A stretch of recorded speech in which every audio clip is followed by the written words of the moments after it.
Let's see. Okay. Welcome to the Donovan and Ziggy show. Well, we're both drinking out of a mug, ceramic mug. That's not cool. That's a bad start. Yeah, mine's got leopards and flowers on it, but It's my afternoon espresso. I like to have it around this time so I can be up all night just angry. That's what Tell me, do you have a limit? More on espresso. Do you have a limit on what time you finish drinking espressos? I'm a bit of an odd duck in that regard. I can do it anytime. I can do a late dinner and even have an espresso at 10, go right to sleep. I don't know what it, I don't know. Something possible. That doesn't matter to me.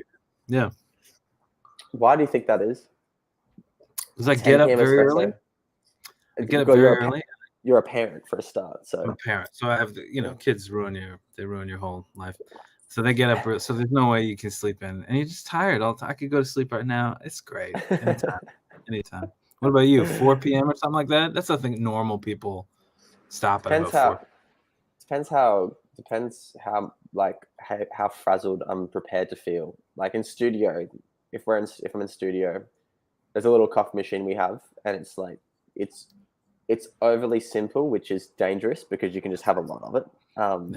It just pours, and it makes a good coffee. But it's really like you just press a button, and so it just depends how frazzled and frantic I want to feel, which I often do. I mean, this is part of the self-loathing that absolutely loves that, So I like to feel a little. I like to feel that edgy. Like I like to feel wired a little bit. You know what I mean? That feeling. I like that feeling. I like to be riding the lightning a little bit. You know what I mean? I like to feel a little. I like to feel like it's like just like there isn't enough anxiety already. I don't think I said we talked about it with my friends. I think it's quite hilarious. Like get up and do these things like meditation and yoga, but then go have a coffee, and it's just like what's the purpose of that? Yeah, that's right. It's like just a bit of this and a bit of that. My friend who's a real yoga guy does a liter of water, which you should do. I mean, I'm doing that too, but I can't do it first thing in the morning. That's a nightmare. Yep, I don't nearly do enough of that. It's just not as much fun. No. Like you said, you can ride the lightning. I mean, but you can have it with milk and water and ice and stuff. Yeah, that's right. That's right. For those of you checking in, I assume we're live on YouTube, Kaiser and Shelley. I think we're all go because I've never used this little StreamYard thing, but it's awesome. And we're all go. We're good. Oh well, yeah. Like I said, welcome to the Donovan and Ziggy show. I think maybe we'll do it more often. Maybe we'll start a podcast. No, I think we should. Oh, good. There's people talking. Joel Flower. Hey, guys. That's great. Hey, Joel. Hey, Joel. Well, why don't you? We were just talking about before we went live. How was your recent run of shows, and did it differ? Like, how long has it been since you were out on tour? And was there anything particularly special, or was there standouts from this recent tour for you? That's the first tour back for me, like the first one back after the stuff, and it was fine. It felt fine. I mean, there's a little edge of like you're a little worried that everybody's going to get sick on the tour, and that but by the end we were just like assuming that somebody would.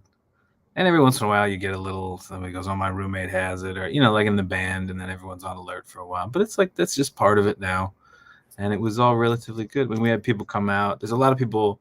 There's a little bit of a no-show rate on the shows. Like some people aren't comfortable about being in a crowded room yet, so that's sort of, especially these were like soft seat theaters, so some people aren't comfortable in that yet. So there's that. But other than that, it's just like back on the road, back doing it. You know what I mean? It's like as risky as it always feels. It always feels like a bit of a hustle. You know what I mean? Like feels like a scam of a job. If you're doing it right, it feels like a scam. You know what I mean? It feels like you go to town, you play little songs, you get some money, and you get the fuck out of there. There's something about it that's sort of old world hustly, and it still feels like that. It's the motley crew of the bizarre circus people. It's like this. Yeah. bizarre life where it's like a Monday and you're playing hacky sack outside a tour bus in a random car park Yeah, that's right. in a random caravan park somewhere in Europe. You know, like it's just like this doesn't make sense, but this is our job. And I think saying it's easy to forget. It's like it's always scary. I found anyway, particularly as singer songwriters, it's always Oh, scary getting sick on tour. As far as yeah. the idea of it, like you're kind of like you got this mentality like it just can't happen. Like That's you're right. just like I don't have room for that.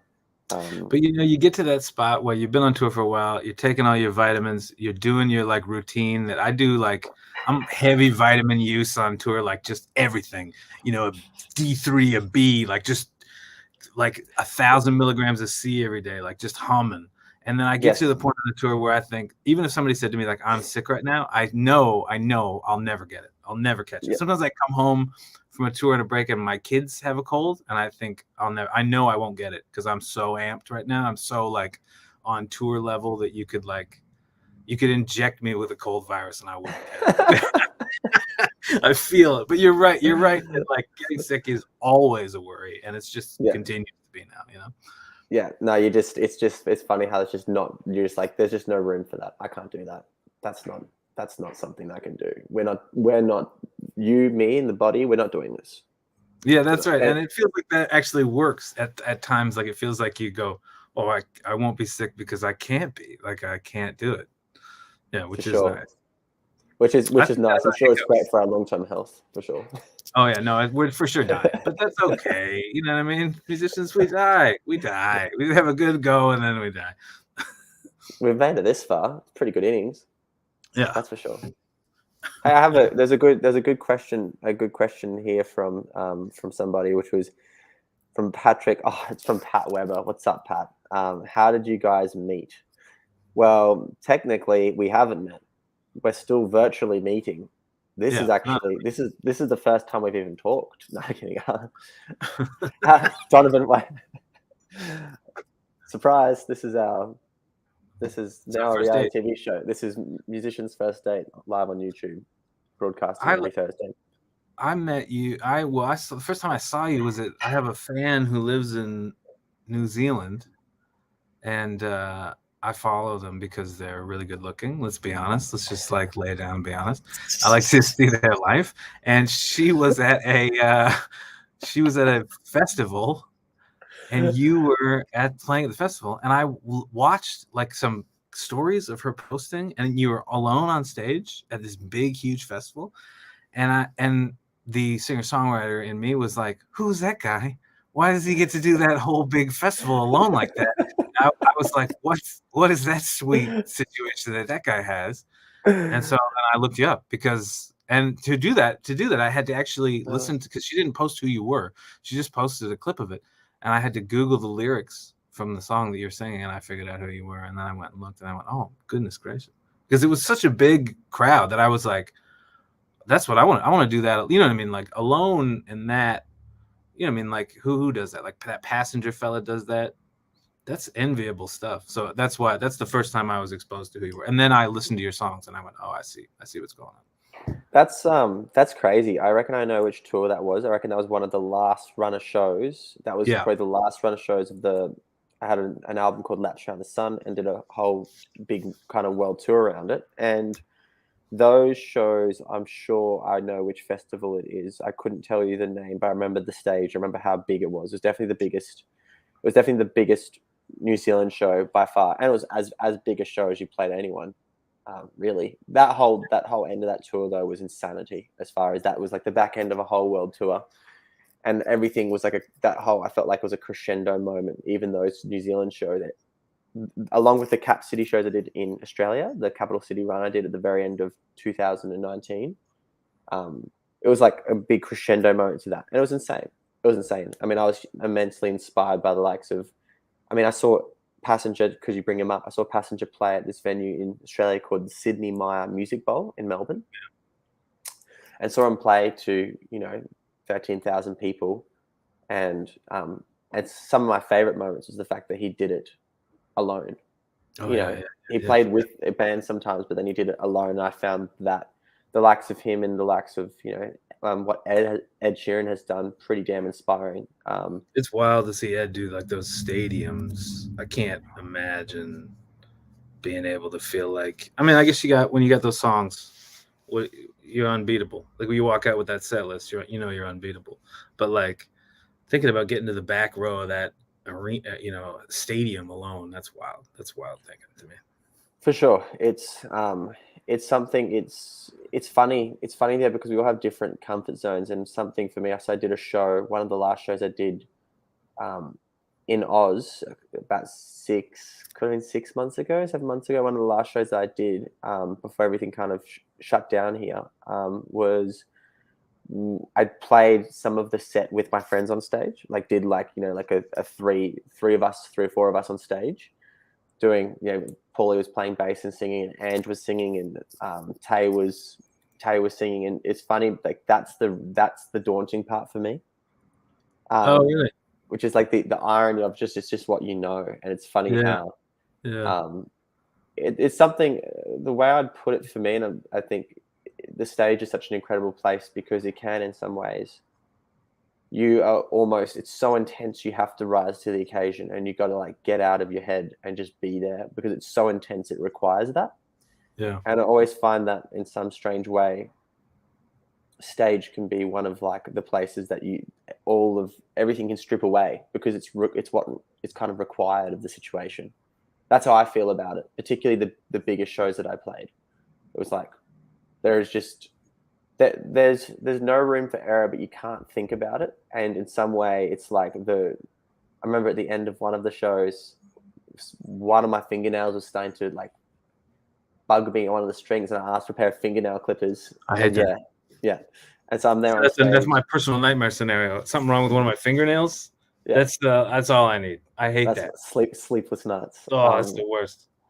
And so there I am on stage, literally talking, cutting my fingernails in front of 8,000 people at a sold out show, and in that is like something hilarious because it's like there is no room for error, but like it happens, and so then you just have to have this deep acceptance. Yeah, and I feel like that's usually the case for most singer songwriters. It depends. There's some people. I got friends who like are just perfect in their delivery kind of thing, whereas like it's just not going to happen for me, as far as like I'm always going to screw something up on stage, so I got to lean into like that humanness is, I think, a big part of the show. Yeah, sure. Me too. But then also you get to that a zen place where you go, I'm worried about anything going wrong in the show, but I know that if it does, I will handle it. I know that I'll be able to be present and handle it. And then the frustrating part is that you get off stage and everybody goes, oh, the part when the amp didn't work, that was my favorite part of the whole show. And you have to be like, I understand. I understand why you enjoyed that part. That part was a nightmare. You know what I mean? But that's always everyone's favorite part, is that little rub that you can't control, Absolutely. I think one of the, it's only happened to me once. It's only happened to me once or twice, but I remember after one show in Holland, in Amsterdam, getting a message from a fan who was upset because they're like, I can't believe you lip synced the whole set. And I was like, I'm not even mad, like as in like, thank you, because that's a big compliment. You'd think I could possibly be that I was close enough to the recordings that I was lip syncing. That's wonderful. So like in some ways I'm really like, but just to let you know, I wasn't. Makes me think I need to be more expressionful when I sing or something, Do you feel like maybe they thought you would answer for sure? Maybe. I always wonder about that. Like when they say something really crazy to me, I'm always like, I think this person just wants to chat, maybe. I think that's absolutely right. I've had a couple of things where I've had really hectic messages, and you just send a reply like, "Hey man, I'm sorry you feel that way, and I get that, and I'm sorry I can't do much about that." And then they're like, "Well, I understand now as well." And it's like, I think we just need to talk. Yeah, that's right. I think we don't need to put this on each other. Which brings me to one of my favorite. I think something the first time. I don't know if it came up on Spotify. I remember there being a petrol station, and Portland, Maine somehow turned up. Bless blessedly turned up in my Spotify radar, and I remember sending it straight to a couple of my other buddies, singer-songwriter buddies, and I was like, fuck. I was like, this, for me, there's like songs that just get you, you know, like they're there in the first, for me, it's like the first 10 or 15 seconds, and you're just like, Yeah. and that was that song. There was something about it, and that just got me. But I think one of my favorite things was I went onto YouTube and I watched you talking about it and playing it live, or maybe before you played it live, and you were like, you were telling this skit before you went on stage around the story of like, of how it became, you know, it went onto a country album with another artist, right? Yeah, with a country artist. And you were sharing some of your sentiment around, you know, mainstream, you know, country music, and you had me in stitches as far as like, I just immediately liked your sense of humor around like your storytelling. Tell me about the Big Hurt Boy hotline. Can you tell us a bit more about that? Because again, I thought that was like, again, had me in stitches. Like when I saw that thing go out on Instagram, I was like, this is what I'm here for. Yeah, well, that was just like a lot of people reach out about. I guess my songs are about relationships a lot. So there's a lot of people believe that I possess some relationship knowledge or something. So I get a lot of questions about that just in the DMs, you know. So we thought we'd like formalize it a little bit and set up a text message system where people could text me their relationship questions. And I'll tell you, like, people got issues like this. Like there is stuff going down in people's lives that like, it was overwhelming. It was like 450 really, really intense questions, like, that I had to go through. I just sat there with my wife just being like, I would just like, I couldn't believe how many, and these are problems. Like these aren't just like, oh, I like someone, they don't like me back. Like there was real problems going down. So I tried to help as best I could, but man, all it taught me was that I feel very lucky that my own life isn't that complicated. But some people got some really complicated things, I'll tell you. But yeah, so we did that for a few weeks in the run up to the new EP, and I don't know that I'll do it again. It was very intense. Actually, I only got put onto it yesterday. My sister showed me yesterday. It also reminds me of, you know, I only just found this out that Nick Cave's got something called the Red Hand Files, and it's of some similar sentiment as far as like select questions he'll answer in long form. And I think and I think, check it out. It was really cool. It's really, really cool. And that's cool. And in some ways, it's but that direct to people thing is so, it's growingly important, because like, I think what was maybe direct to people and listeners regarding Instagram and stuff has become less direct. It's become more and more, social media has become more and more a social media, opposed to, it doesn't mean there's not genuine interaction. I mean, for example, I put one of your songs on a playlist and tagged you and put it up on my personal playlist, you know, and I received that little comment from you, and that's how we got chatting. Yeah. And so there is absolutely, I've seen time and time again, there is reality waiting there and real connection to be created. But I think those moments, like the Big Hurt Boy hotline, is like, those moments are this beautiful way to have really crazy, genuine interaction. And I find it really awesome and super touching how people, because they intimately know your songs, the sort of things people tell you, it's immense. Oh yeah. Like, and it's really flattering too that there would be. I mean, it's really flattering that people trust you like that, just because you're a big. I mean, people listen to your voice a lot. I think like we don't take that for. I mean, there are artists that I've met. I try not to meet them, to be honest, man. I mean, I've met my share of famous people now, and I do my best to not meet them, because I want to just like hold on to them as talismans.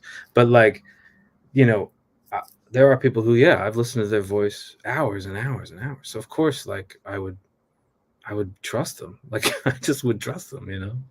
And it's interesting. It's really interesting, and it really is really nice. I do think it is interesting how there's moments of social media when you can break through that, and that answering in long form idea. There's this poet. I follow this poet woman named Olivia Gatwood, and she's a poet. She lives in California. She gets questions all the time, and then she does that same thing. Like every once in a while, she'll answer 2 or 3 questions in really long form and just post them all on her stories, but like paragraphs of answer, and it's really nice to read. And it's like it's like sort of eliminates the sort of clippiness of social media, which is like clicks and like really bite-sized pieces of information, and sort of obliterates that like very easily, which is I would love to try to do. That's a cool thing Nick Cave is doing. I don't know much about Nick Cave. Cool people are always telling me about Nick Cave, but I don't know anything about. I said the exact same thing. I was like, I know he's awesome, but if you ask me if I know anything intimately about his music, or I just know that he does cool things. Yeah. Cool people know about him, but it's a blind spot for me. I don't know why. Yeah, well, maybe we can both go to get to know Nick Cave after this. It's something to do. Something that I've shared quite often. I was just telling Kaiser yesterday in the office, like probably one of my favorite things that's really bizarre, but it's a reoccurring theme, is I get heaps of birth stories. My music being involved in like people's like birth experience. Yeah. And then people come up to me with this like beautiful little baby, and they're like, "Yeah, this is the baby, and you were there with us in that thing. We were playing your music the whole time." And they're like, "Here, and like hold the baby." And I'm just like, "Oh my god, this is, it's incredible." Nice. It's like it's one of the. But if you asked me if I would have like guessed that would be something like that would be a regular thing, where like it's not. It is more common than uncommon that I get like stories about being involved in people's birth experience, which I find like so deeply touching. Like it's because it makes so much sense to me, because it's very like reassuring. I don't know, it's very reassuring. And I've said that to you in our questions. It's just like there's something about it that's it's reassuring. I don't know what it is. It's like awesome. It's just that's the best word I can think of, but that makes a lot of sense to me. Oh man, it's like I don't know. Maybe it's because maybe the reassuring part is I'm just like one of those high functioning anxious people who's just trying to make things feel okay inside, And so that's probably tell me. That's not what it feels like. It feels like it's like really feels like you figured it out. Like, and I know that's like people. That's the same thing with me. People think I've figured out relationships. Obviously, I haven't. Who knows anything about it? But yeah, it feels like you figured it out in your music, which is nice. I think you can. I think one of the beautiful things about songwriting, before we maybe answer a couple of these little questions in the comments, is that I think you can. I think what's bizarre is there's this realm of like I often think that songs is kind of catching them. Like I think there's these little messages, and they're kind of like as close as you can to the truth, insofar as about, let's say, relationships or a sentiment behind. Which we can touch on more later, but the sentiment for me behind "I Want to Leave When You Go," your recent song off your latest EP. There's when you can touch on the truth of what many people have felt, and you put it into something that people understand. That's it's incredible. It's this bizarre realm where if you can kind of, I think of it almost as transcribing it. It's like events in life or relationships, and if you can transcribe the sentiment and then push it back out into the world in a way that people would understand. I think that's one of the crazy things about songwriting. You can do that it's there. It's this mysterious realm where the stories and reality of things is available to be like told, even if it's not your own story.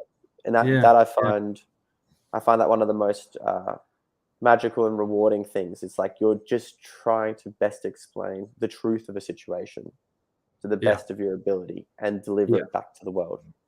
Yeah, I always think that the thing is trying to, like there's a really specific feeling, like I'm just trying off the top of my head, like swimming with someone that you're in love with, just the two of you in the night. Do you know what I mean? And then you come out of the water and you're toweling off and like they're alone together. Like if that type of thing, if you can find that mood and put that mood into a lyric, and that lyric doesn't even have to make sense, doesn't have to be a narrative, doesn't have to do anything except for communicate that feeling of that event, and then Yes. that's, you know what I mean. So like to me, that's the highest form of songwriting achievement. Like when a feeling and a mood is captured, and there isn't necessarily a story. I mean, there can be a story, whatever, but when that mood is exactly it, that's like, to me, that's when I go, holy shit, you know what I mean? When my hair's blowing back and I'm all in, you know. Yes. Yeah. I couldn't say it better. That's the best kind of. It's amazing. It's amazing because you can kind of talk about it in the way that you can talk about that sentiment, that feeling in a very literal term, but you can also wrap it up. Like I think about that a lot in studio, like the sentiment behind the song as you're singing it, you know, because you can, there's songs I think of that someone could take the lyrics. There's one song called Love Me Now off an album called Latch Around the Sun. And to some people that could just, it is a very simple song, but some of the sentiments and the, I guess, hidden meanings behind that song, I think is why it connects with a lot more people. I don't think it's, I think it counts. I think that sentiment, that mood that you can kind of capture when you write that song and hopefully still have that feeling there when you're in studio singing it. Yeah. I think about that a lot as far as like when I'm in studio and even singing this song that we did together about the sun and the sea always work it out, about really leaning into the sentiment of that, not just singing it, being like the sun and the sea work it out. It's that, and feeling that, and then trying to and you can't measure it, but I think it's there. That song that we just put out, that song like means that, like I didn't even like when I first heard that sentiment of the sun and the sea always work it out. This is gonna make me sound stupid, but I'm just gonna be vulnerable. I was like, I interpreted it as like nature always keeps the score and finds the balance. Like that's the original. This is how I sort of first thought it was like the sun and the sea will. It doesn't matter what we do and what our trifles are. Nature will find the balance, and if that means the end of humanity, that's, you know what I mean. That, you know what I mean. That's sort of what the place it took me to at when I first heard it. And now, and this may be the way you've thought about it all the time. I thought about it like they are complete opposites, like the dry and the wet. And they are always fighting, but they figure it out and find a way to coexist together. Is that how you first interpreted it, that way? It's funny. I'd say how I first interpreted it was, to be honest, both like, both is how I feel. As far as, I do think there's this strange thing that in like you just explained, that like the sun, the sea always work it out on a very literal level, but perhaps the inspiration first and foremost was about polar opposites working itself out, you know, speaking to coexistence of, you know, society and this, you know, a time of huge divide, and being like, well, we can do this, we can work this out, we don't need to. And I think I think where I find big inspiration is like examples in nature where that's true, the balance of opposites, you know. So yeah, it's probably a good segue into what into our playlist, because we've had some people ask, Donovan, what's your favorite song of Ziggy's? So my I guess this is where mine is my favorite song. I don't know if it's out yet. Is it out yet? The sorry one that you sent me. It's my favorite. Is that out? It's not out yet, but it's also allowed to be your favorite song. That's my favorite one. You sent me one really early on that is I'm so bad with song titles, and that's so stupid. I shouldn't, because I like them so much. Oh, The Great Divide, I really like. Was one of the early ones that you sent, that before it came, like the day before it came out. You sent me that one, I think. Yep, that'd be right. Yep. Sorry is like, that one's, I like that one. That's mine. Yeah, it was like some songs take you to a new place that you've never had to go before, and that one certainly did. That one, yeah. There's some songs that take everything to sing. They take everything of what you have on that day, and it's cool that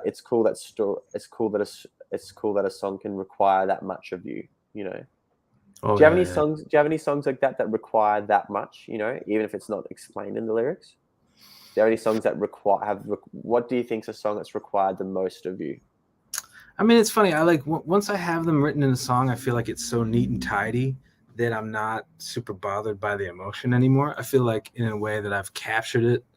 Like I've captured the ugliness of a breakup or something, and I've made it into this little thing that I can just sing and feel nothing about. You know what I mean? Like most of the time I feel that way. Like it feels like I've scrapbooked it, and now I can flip through the pages and be like, I was sad, or like it doesn't affect me the way it did. But there are ones that there are old ones that I don't like playing because I think of them as mean now. I think they were unfair to the person probably that they're written about.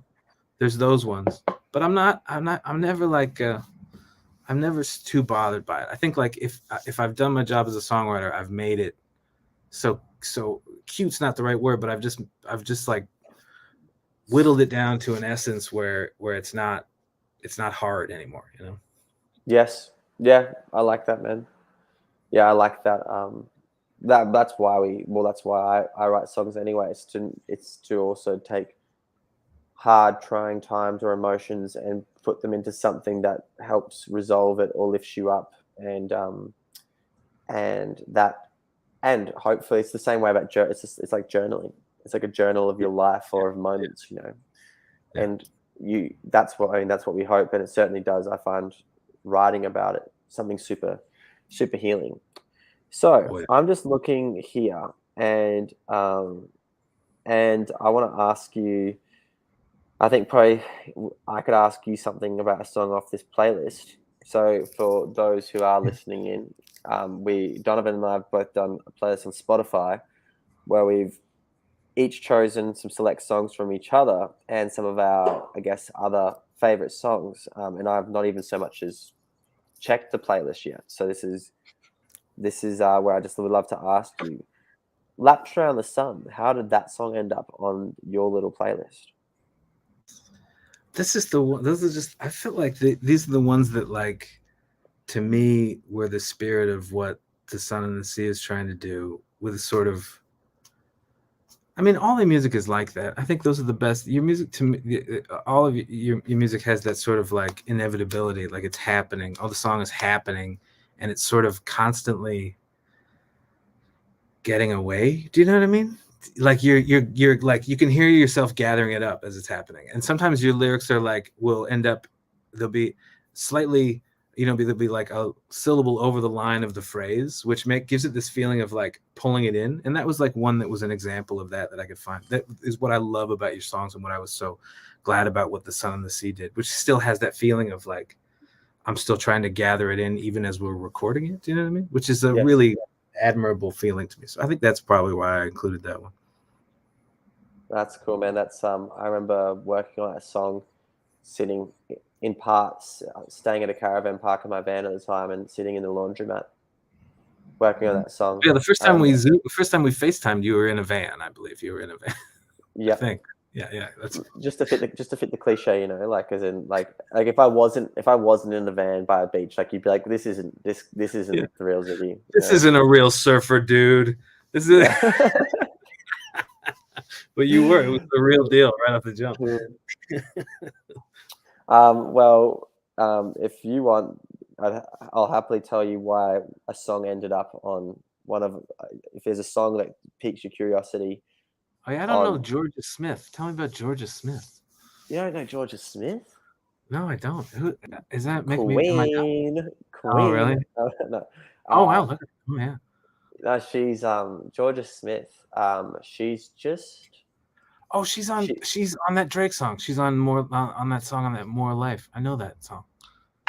So when did she did it? She didn't it was either an EP or an album early on, and it had a song called Teenage Fantasy on it, and that's how I first discovered her. I believe at the time she might have even been independent, and she's like she's kind of like a but she's now like a bona fide superstar. But at the time, she was kind of like this soulful Rihanna kind of vibe, and she's just got some really. I mean, that's why I put a couple songs on there. There was a couple that I put on like Be Honest, and I put I put 2 on the Burn and Be Honest, and I just find I've just been listening to so much different music, but also like Be Honest has got this like kind of reggaeton backbeat to it, and Yeah. and I just love that stuff. It's just like sexy music,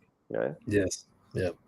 And makes you feel sexy, and it's just nice to feel sexy. I don't feel It's sexy just, very often, you know, but I know what you mean.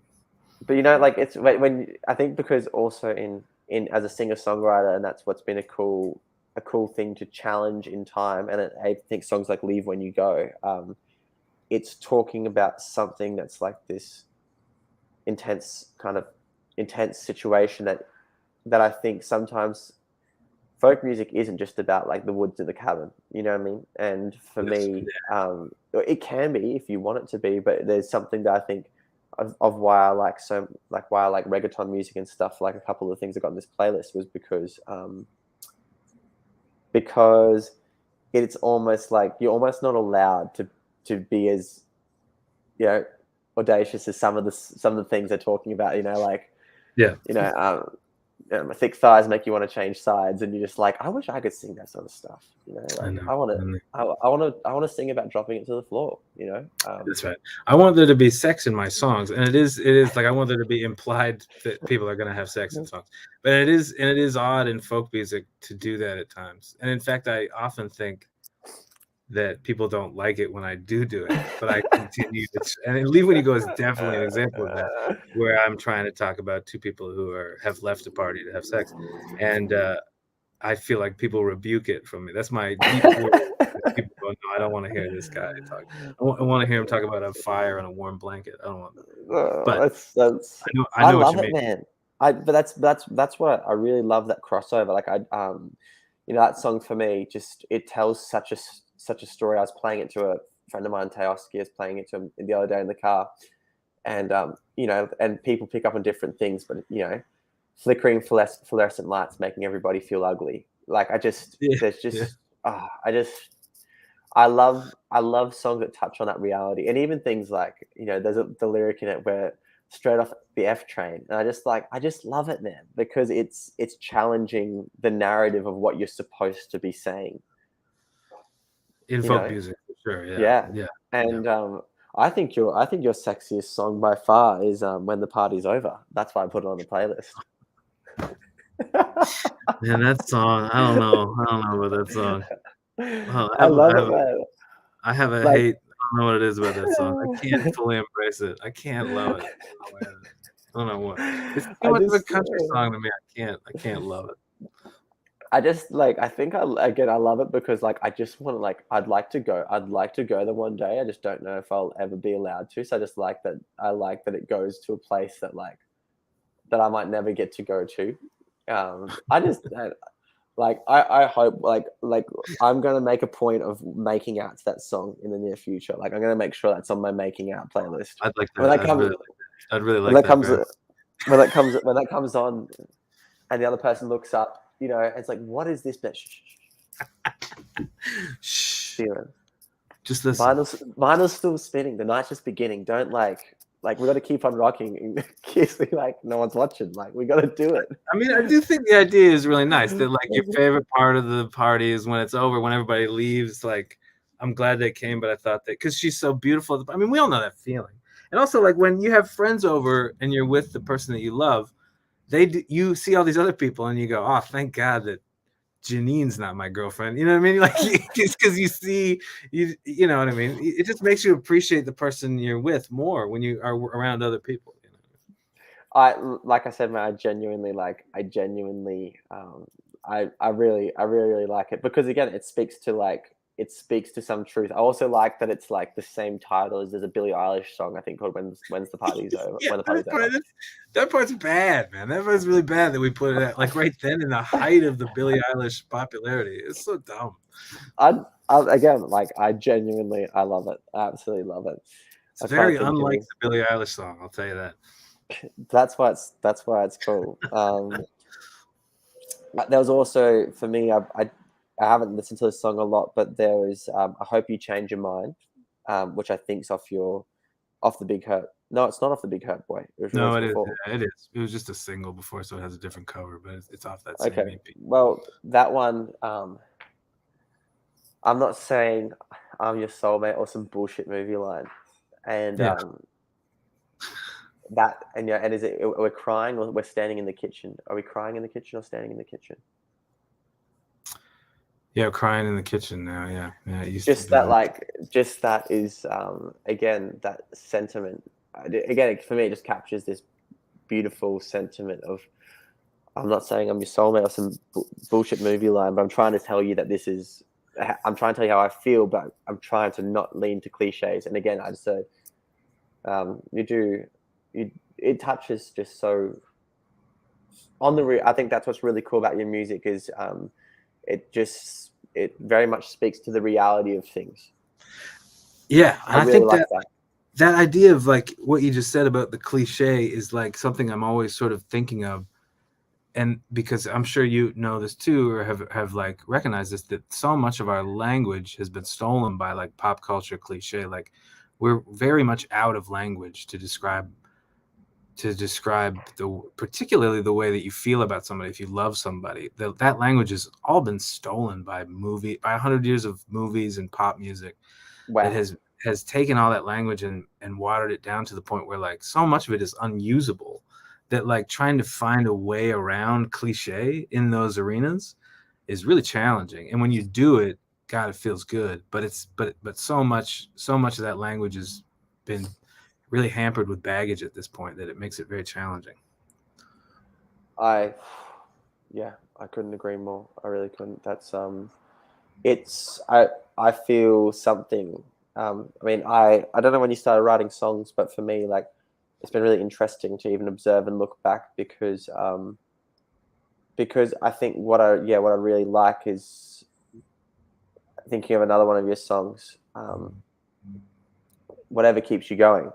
And the choir version for me is the one that goes on each time because that's like, that's just so moving. So moving. Kids singing. That's like, you can't beat kids singing. You can't beat it. It's as good as it so gets. pure. Yeah. And that's like on my that's on like my need to cry playlist. Like, you know, I've got that on my I feel like crying. I'm gonna listen to a series of songs and I'm gonna listen to this song. I'm gonna belt it in the car, you know. That's sweet. That's sweet. And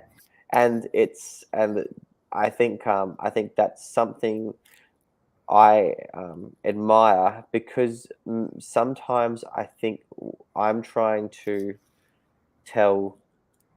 I think I may have been guilty, and who hasn't, of being young and very romantic in the sense of like you're just discovering the world, you know, as far as and writing songs for the last 10 years, as far as when I started writing songs in 2011 when I started playing guitar.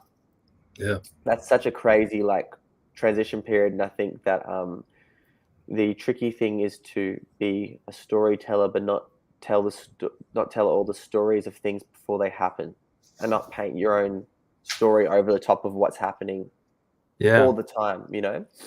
And that's why I just love the outright, this is how it is kind of side of your storytelling, because I feel like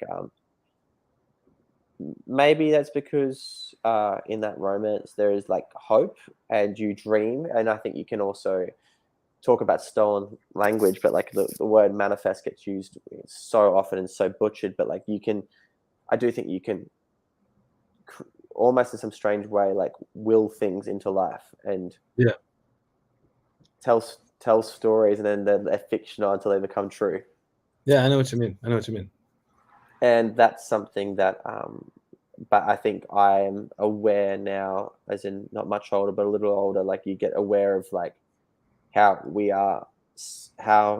insidious the pop culture of what love is and what the party is and what this is and what that is, like how much that isn't often true, you know, it's filtered. So I think like anything that I had a songwriter friend who said to me one time, the good, like the best, like go back to the songs you love the most and listen to them and think about how they don't offer any answers. They just like pose really good questions always. That's all they do. Is just pose really good questions. And Yeah. anything that has an answer is like, you hate it. It's too trite, you know. There's something about that sort of lyrical bent where you're trying to solve some problem that's not, it's not appealing, but what is appealing is asking really good questions, you know, which is true of conversation, of course. So like that's what we like, you know, from other people. Yes. There's a Yeah. cool question from Zach for Donovan. Since you often write music from a point of view that isn't necessarily something you've lived through, do you have a consistent process to get into the songwriting mindset? Oh yeah, Well, yeah, that's it. No, I don't. It's all. I mean, it's all me. It's always me. I'm always the person in the song, and even if it's something I didn't live through, I'm just imagining that I did. But most often, I mean, you'll see me say that certain songs aren't me in interviews, and that's just because I'm scared to admit that they are. They're all me. I mean, it's all just about me. So I don't know. I don't have to like meditate or get into a mindset or anything. I just wait. You know, I'm sure you know the feeling, Ziggy, of like when you think of an idea and maybe it's just like a line, a lyric, or even a title, or just even a chord progression, anything. And then you go, I know that if I work on this, whatever this idea or line or chord progression is, it'll be something. And there's like a feeling that you get better at identifying that feeling. And then you can just really spend your time wisely, because you can go, I won't write a song for weeks, and then I'll hear something and I'll go, oh, I know I can write a song right now. I know I could do it if I sat down and did it. And then I'll sit down and do it, you know. But you don't, it gets easier to recognize that as you get more experience in it. Yeah, and I think from the outside perspective, at least, and there's one song I can relate to as far as regarding that. I think that's the beautiful, crazy thing is you get to. I mean, in some ways, I think of songwriting and songwriters as being vessels for the human experience, and in that way, like there's one song for me, and I put it on one of the I put on the playlist stuff we did for those who are listening or watching. We did this. Both Donovan and I put together playlists around the sun and the sea. I haven't even had a chance to listen to Donovan's yet, and there's a song I put on that one called "Best Friend" on the one that's on your profile, and that was one of the few songs that was like it. Because people have asked me since, it's this song about falling in love with someone's best friend. And I put it on there because it's got this kind of some of the delivery was actually originally inspired by Jason Isabel. I'd maybe just discovered the song "Elephant" by Jason Isabel. Man, yeah, that like there's just not words as far as like there is songs that just like I can't even listen to them. They're like it's like a really engaging, sad painting. You can't even hang it on the wall, but like you just have so much respect for it. Yeah, and, he's a guy I'm trying to not meet. It's somebody I'm not interested in meeting him. Just would like to continue enjoying him.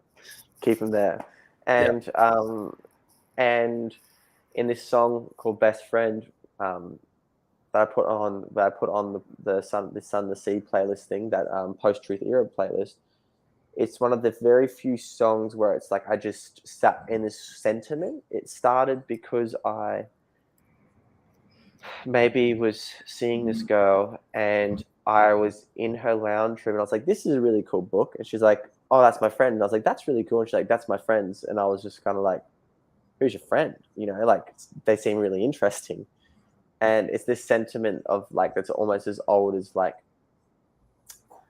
a friend with the cooler toy. Like as far as it's like this funny thing, it's like a sentiment that's like when two people are best friends, they're very similar and you can't help but wonder, for example, how many times the story of somebody falling in love with the best friend and what's that like. And I wrote this full story where I just sat in and this really when I was playing in my set was this really emotive song, because it's this idea of falling in love with someone you shouldn't, and everyone's felt that way in some sense, whether they followed through on it or not. Most people have felt that. Oh, like it's so guilt. good. It's so good. It's the best way to fall in love with someone you shouldn't. Oh my god, it's great.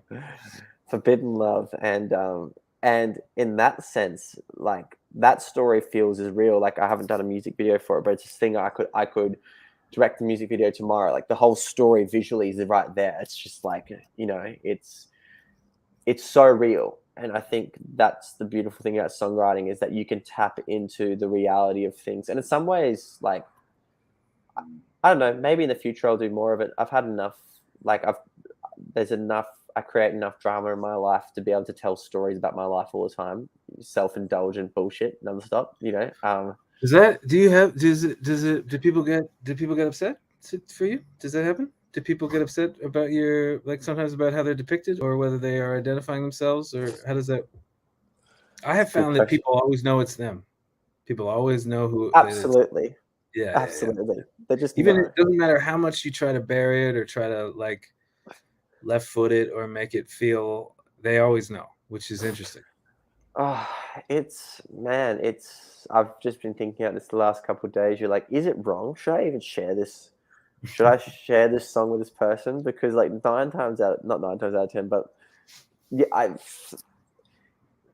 yes, people do get upset, because I think at the least we get upset about it's confusing. I understand it. I'm not saying, because imagine anybody, nice or not nice. Imagine anybody even. Here's the fucking question: has anyone written a song for you? Yeah. If not, I'm gonna fucking do it. If it hasn't happened, I'm doing it tomorrow. Yeah, people have. There's a couple that, I mean, I suspect they are, and they probably are. And poems. I've heard poems about me, and they were pretty rude. But I understood. I understand. It's like one person's point of view. It comes from, you know what I mean? You don't get to defend yourself. I guess that's the frustrating part for people, is that if I have a song that comes out, and then I remember I had one in particular that was about somebody, and it was on the radio, and she was just upset because she was like, well, I don't ever get to tell my side of it. And I was like, well, I don't know what to tell you. Just become a successful musician, I guess. But you're right. You're right that it is unfair. It's somehow unfair. I think where I don't know yet. Well, as in, so I this year I will get to know, for a couple of different reasons. I will get to know. I think I haven't necessarily written. This is where like I'm overly. That's where the, like, you know, idealistic, romantic in me is like I don't write. I haven't written a lot about. Oh no, that's not true. In a poetry book I did, I released a poetry book called Brainwaves. Yeah. Have I sent you a copy yet? Maybe I haven't sent you. I want that. There was one poem that you posted. I don't remember what it was, but I love the one that you posted. Cool. And then, yeah, I would love that. Well, I've got a there's another copy here behind me somewhere, but I've got this. There's one chapter in it that's a breakup interlude feature a sad boy, and this poetry book's from a year or two ago, and in that there would be some things where my ex would potentially feel like I don't get to tell my side of the story. But look, also we have to deal with the torment of telling stories all the time, so it's not something I always wish upon people. I think the funny thing that I've been thinking about lately is, like, I can't help but have like these. You have these beautiful moments of people, these beautiful interactions, and you just want to tell. I just like want to tell this story about that moment. Yeah. And it must be really intense. It must be really, not must be. It surely is intense for people to receive, for someone to tell the story, good or bad, of like that moment, and they're like, well, that was me, that is me, and that was me, and it would be intense. I haven't had someone write that about me, and so I wouldn't know how, but like, it must be intense. I'm just I'm a shocker. I just want to share that stuff with people. Like, you want to share how they made you feel. Yeah.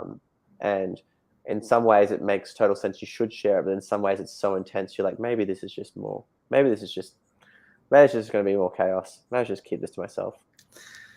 I know the feeling, but I generally don't. I generally end up sharing it. I and I don't know what that is. It says something about me, probably something wrong with me, probably.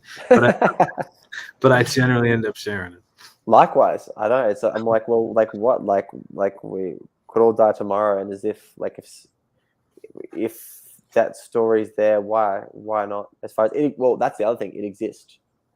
Yeah, even if someone hasn't heard it, it exists. it exists, and it's a song. If it's a song, if I know it's a song, it's rude to not get the song. Yeah, I gotta make it into a song. What else? I mean, what else am I? I'm like, I'm not very good at anything else. So if I'm not doing that, I don't have like, I'm not a good chef. So you know what I mean? Like, just let a fish swim. You know what I mean?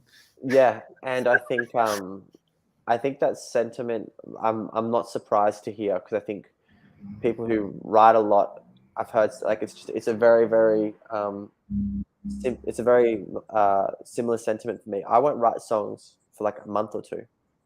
Yeah. There's times I won't pick up, like I just won't write, but I'm totally at ease with that, because I trust that, like, Yeah. when the time comes, it will come. And it's just funny how, like, that's something I've always felt relative ease with, and that's something that I know that I say to my friends if they're ever having like a songwriting block. I'm like, well, it's a lot of pressure to say I'm going to sit down and write a song. That's a Oh lot yeah. of pressure, Oh and yeah. I don't. Sitting down to tell a story when it comes to is totally different to being like, I got to sit down and write a song. That's a lot of pressure. And I find I'm not surprised. I'm not surprised people would experience writing blocks when there's this expectancy. I've got to write a song this week. Oh yeah. I Be would intense. never be able to do that. Or those people who, you know, sometimes people go, I'm trying to write a song every day this month. I'm like, what? Why? Who cares? Like, why would you do that? That sounds horrible. Or like those people are always like, you know, and people go, I've written over 100 songs for this album. And it's like, why? You shouldn't have. You should have tried to write like 11 or 12. Like, that's bad. I know they like, whatever, being prolific. I don't think very many people are actually really prolific, you know. But like when I'm trying to whittle it down from 85 songs, well, that sounds like a lot of work, dude. You should have just written 10 better ones. It's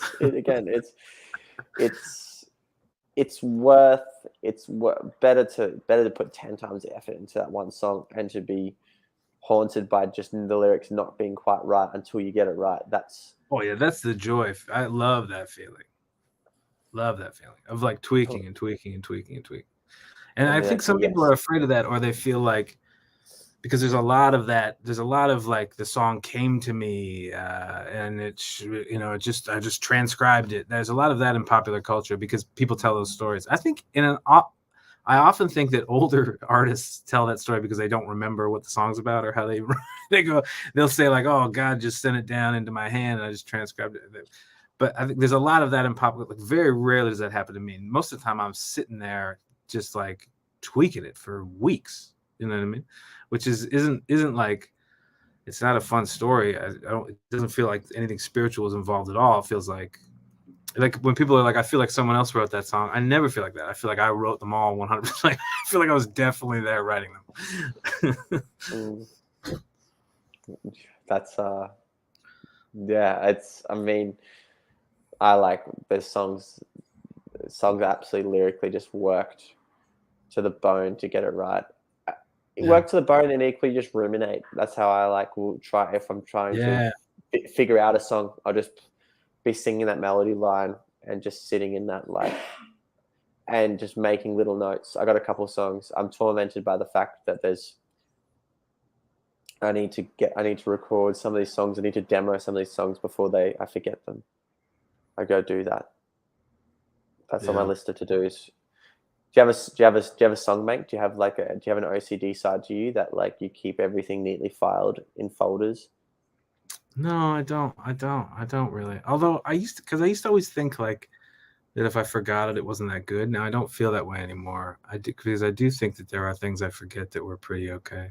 But I'm not super organized about it or demoed about it. Sometimes I'll come back across things and go, I just sort of like trust the fates. Like if I come back across it and I go, hey, that's actually good, then I'll use it. You know, I don't like, I'm just not obsessed about it. You know, I try to not be obsessed about any of it. And Donovan, before we hit the hour mark and probably start wrapping up, you started your own label, right? Yeah. We have I have my own label. I'm on to 2 labels now. I have the first one, and then we've moved into a second one now. And you too, right? Yep, Common Folk, Folk Records, and I just wanted to ask: was there any was there any main driver behind doing like why not have signed to why not, for example, have signed to a major? Why go to that effort? I hated it. I hated them. We met them. We didn't like anybody. I didn't think anybody was cool. We met them and it was fine. And it would have been like, I don't know. I'm more into just doing. I mean, my manager Michelle and I were both really keen on doing whatever we want all the time. Yes. And being on someone else's schedule, we knew that we would hate it. And there were moments where and there are still moments where we think back to deals that were offered that we think like, maybe that wouldn't have been so bad. But overall, I think in the meetings we never came out going like, we love this, so we just never did it. And and it means like a lot more work for everybody, particularly for my manager. Michelle means a lot more work for Michelle. But I think like overall, we're both rewarded in the way that if we think of it, we can do it, which is the real joy of this job, Yep. I feel that. How about you? How does it, what is the same reason? That's how it feels for you? Yeah, I had some offers. There was one that I nearly took. I think there's certainly one part of the sentiment when you've built up your career in any grassroots way. People come out of the woodworks like when it's become like something that's like enticing, and you're like, well, like, like that's not when all these other people were here. They weren't here because it seemed like a good idea. They were here because it was something meaningful. And so I actually someone that inspired me a lot on that front. Believe it or not, I don't know much about him. I don't even listen to his music all the time. But Chance the Rapper was independent, at least till recently. I feel like I don't know if he still is, but he was one of the biggest independent artists ever. Yeah. As far as with how he did, and that I found quite inspiring because it was possible. And to be really frank, that one of the simple things I just thought was that, well, if I take this deal, I have to do 3 times as better to be in the same position. And so I didn't necessarily, I didn't necessarily want to be 3 times more known and be in the same position. Like that wasn't of interest. It's fun. It's fun if you're in the right mood. It is fun. Like who doesn't? You wouldn't do this job if you didn't enjoy some of the attention, right? But I still, like, in my situation, I get to have this job and do what I do, and I get to have this job, do what I do, and like I don't live in a gated community. Like as far as like I don't have to deal with any bullshit, and I gather you probably don't either, which I feel really so immensely thankful for. And like I remember finishing, so I played my biggest ever show. There was 13,000 people, to sold out, and I headlined it solo, and at Sydney Mire, and it was like just insanity.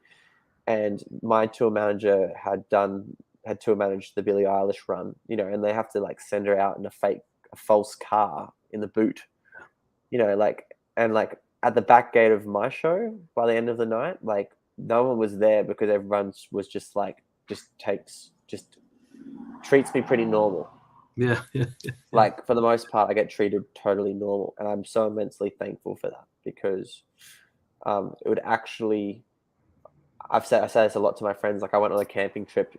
I went down the coast in my van with my friends, and like I still sleep in the car park down at the beach. Like there's no like, and it's like, I mean, like we literally stayed at a stranger's house, this awesome little family who we connected with down at the beach, and they're like, do you guys want a place to stay tonight? And we're like, sure. So we ended up just like going to this, like that's still my life. And I think that's so, I'm so thankful, just talking about, just so thankful that I don't have to deal with, but if I was, pop, like known on like a pop level, as far as like that level of artist value. Look at Ed, for example. Yeah. Like I respect him immensely, but I don't, like that's not my, like it would be, I guess it comes with the territory, but like, I'm not looking to have to live in a gated community. Yeah, man. Yeah. Anybody who has had the feeling of had the feeling of fame. I'm definitely not famous. I'm never, like, very rarely does anybody stop and talk to me. It would happen like once a week, and even then, it's always like really nice, normal, sort of like 2 second. The other day, my mailman asked me to take a picture with me, and that was like the most crazy thing that's happened to me in like a month. But and when it was nice, he was really nice. But like that, when anybody who has a taste of that, you do realize, like, oh, that expanded would not be something I would be interested in participating in. You know what I mean? And I don't think, like, I think based on now I think like if you were to sign a major label and they were to shoot you out of the fame cannon, you know what I mean? You're a very handsome man who surfs. You would be very famous very quick. And I do think you would. I don't really think it's even possible to make this famous anymore. Like, I think there was a time, but now I feel like the ship has sailed beautifully off into the sunset. But I do think that, like, yeah, I do think I would be a word for you, but you would have to be like, and I think you made the right choice, because I know people who have become, I am quite close friends with people who have become quite famous, and I won't say them so it'll sound like I'm just bragging, but they hate it. They hate it. You know? It's that classic thing of not, like, it's this classic thing of not, we don't always know what we're asking for, as far as like, and we are pushing, even today, we're pushing to be as successful within the realms of independence and within the context of like our value set, to be as successful as we can possibly be. But the fact that I got to go play those spastic big shows, but I still literally sleep in car parks by the beach, like I still sleep in my van, just hang out in my van on the road. Like, to me, it's just like I couldn't feel better about that. You know, I couldn't feel better about that. And so that's where I'm so. And there was definitely the rebel. I used to be much more verbose, but I had a pretty punk mentality, particularly starting out, as far as I was like, I did all ages shows, I played random places. Yeah. And I was like, we're doing this. I don't want anything to do with the industry. Like, screw everyone else. Like, I'm here with my people, direct to people, and that's all I care about. And like, I was like that literally, I was like as punk as a folk music can get. Yeah. Just wanting to just do it totally separate, and wasn't interested in playing any part of that game. And I don't mind playing the game a little bit now, but that being independent is like that thing. It's like, oh, you can't do that. Same way Ed Sheeran showed, like, you know, oh, you can't play big shows solo. Like, you need to have a band. And it's like, people stepped up and showed that was possible, and showed people like me it was possible. And so when people like, for example, Chance the Rapper was like, well, he's still independent and he's doing very, very well for himself. So why not? And so, yeah, now we have this label and publishing house, and we continue to grow in crazy ways. And it just is cool it's cool, if anything, just to be like, it's possible, because so many times in music you get told it's not possible. I think your story is incredible. I think the fact that, for example, you have the level of success that you have, and you have your own label with Michelle, and you're just doing your life. Like, isn't that, like, that's in some ways the ultimate rebellion? Yeah, I have moments where of real clarity where I go, God, man, this is great.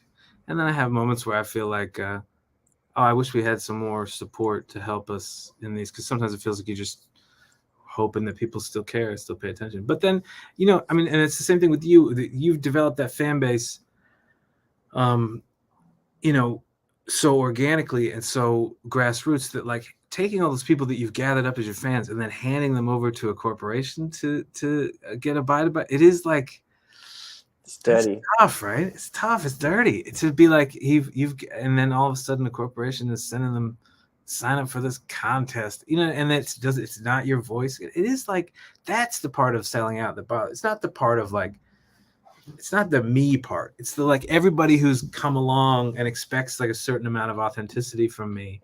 Like, I don't even like it. Like, when sometimes if somebody else writes one of my tweets or it's not totally, I mean, I have people who help me write those tweets and now they know basically how I talk. And so it always sounds like me. But there are moments when people identify that it's not me and people will go, we can tell this isn't you. We know it's not you. And I can tell that it's a real affront to them. So I feel like I know what you're saying. And I think that's the most important part to me, is making sure that people didn't sign up for something that it's not a bait and switch on people. You know what I mean? Yes. Yeah. Absolutely. That's we do have a cool. I mean, for the sort of songs and intention, it's cool to be responsible to that, and it's and for sure it's enticing. It's enticing at times, but I mean, I'll leave you on this perspective. It's like if you came from an alien perspective and you hit mute and you looked at like what it would mean to be famous, like it wouldn't make any sense as far as like you'd see the mailman and you'd be like, oh, that guy gets to cruise around and no one bothers him and he's not really in danger a lot besides people hitting him with a car and dogs attacking him. But besides that, like he seems pretty, he's doing his thing. He's out in the wild, and and that's not, he's out there doing his thing, and that's not any, I'm very careful to say it's not a slight on anyone who's in that position. It's just saying that like I think about some of those people and I think about some of those people and I have these thoughts every now and then. I'm like, you know what I do? I want to pick them up and take them surfing and just like give them like a normal day. You know, come have a normal day. Yeah. Come to my local coffee shop. Come like where you're not going to get bothered. Like that's the sentiment, because like you don't.